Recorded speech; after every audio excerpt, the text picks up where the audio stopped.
একজন অল্পবয়সী খোঁজার গালে হঠাৎ ঘন দাড়ি গজাচ্ছে। সে অবাক হয়ে আয়নায় নিজেকে দেখছে। মাত্র একটি রহস্যময় মৎস্যকন্যা মুক্ত গিলে ফেলতেই ঘটে গেল অলৌকিক কাণ্ড। যে পুরুষত্ব হারিয়েছিল, কয়েক সেকেন্ডের মধ্যেই সে পূর্ণাঙ্গ পুরুষে রূপান্তরিত হল।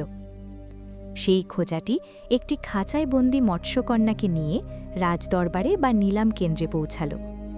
এই অলৌকিক শক্তি দেখে লোভ সামলাতে পারল না সে। ক্ষমতার লোভে মৎস্যকন্যাকে নিয়ে গেল নিলামে। ধনুকুবেরদের ভিড় জমে গেল সেই যৌবন ফিরে পাওয়ার নেশায়। খোঁজাটি হঠাৎ হাতুড়ি দিয়ে মৎস্যকন্যার কাচের পাত্রটি ভেঙে দিল। মৎস্যকন্যাটি মেঝেতে ছটফট করছে, কিন্তু আসল খেলা তো তখন শুরু হল। সে ঘোষণা করল, এই মৎস্যকন্যার পেটে মাত্র একটিই মুক্ত আছে। মুহূর্তেই শুরু হল উন্মাদনা। সবাই ছুরি নিয়ে ঝাঁপিয়ে পড়ল মৎস্যকন্যাকে ছিঁড়ে ফেলার জন্য। মৎস্যকন্যা পালানোর চেষ্টা করলে তাকে শিকল দিয়ে টেনে ধরা হয়।